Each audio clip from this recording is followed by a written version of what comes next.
মেয়রের ওএসডির বিরুদ্ধে বিস্ফোরক অভিযোগ, অভিষেক বন্দ্যোপাধ্যায়ের নাম করে তোলাবাজির অভিযোগ, টাকা নেয়ার অভিযোগ কালীচরণ ব্যানার্জির বিরুদ্ধে। কালীচরণ ব্যানার্জি মেয়র ফিরহাদ হাকিমের ওএসডি। শেক্সপিয়ার সরণি থানায় অভিযোগ দায়ের।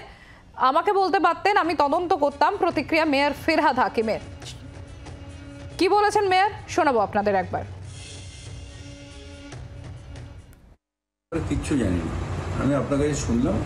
যদি এরকম কোনো কমপ্লেন থাকে তো আমাকেই দিতে পারো, আমি এনকোয়ারি করব। সেটা বিভাগীয় এনকোয়ারি করে নিশ্চয়ই করা।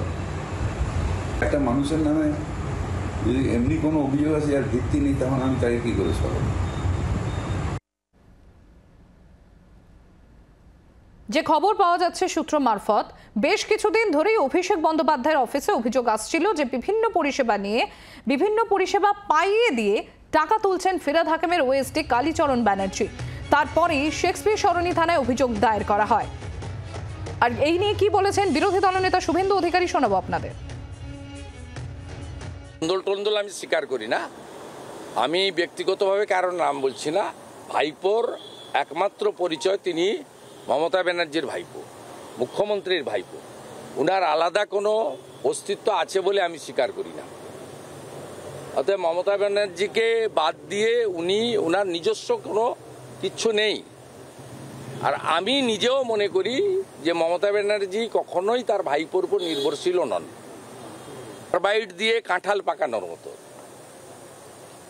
আমি অনেকবারই বলেছি, ক্ষমতায় আসার পরে প্যারাশুটে নামা অথবা লিফটে ওঠা নেতা কখনো ন্যাচারাল লিডার হতে পারে না। আমি এটা কখনো বিশ্বাস করি না যে মমতা বন্দ্যোপাধ্যায়কে বাদ দিয়ে তার দলের কারোর অস্তিত্ব আছে। কংগ্রেস নেতা সৌম্য রায় রয়েছেন আমাদের সঙ্গে। সৌম্য বাবু, এখানে যেটা এখনো পর্যন্ত অভিযোগ যে অভিষেক বন্দ্যোপাধ্যায়ের নাম করে তোলাবাজির অভিযোগ, সেটাও মেয়রের ওএসডির বিরুদ্ধে, কি বলবেন? দেখুন, এটা পরিষ্কার কথা যে এই টাকা তোলা এটা নতুন কিছু নয়, নতুন ভাবে কিছু নয়। এর আগেও দেখলাম কিছুদিন আগে নাম উঠেছিল নিউ টাউনের একজনের, এখন আরেকজনের নাম শোনা যাচ্ছে টাকা তুলছেন। এখন মাথায় দিতে হচ্ছে। মাথারা কারা? যে কলকাতা পুরসভার মেয়র, তার নাম যুক্ত থাকতে পারে।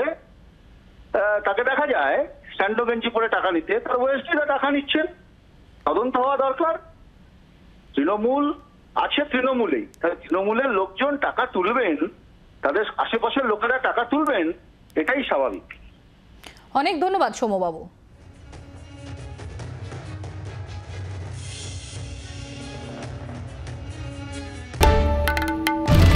বাংলার আওয়াজ, বাঙালির আবেগ, জি 24 ঘন্টা।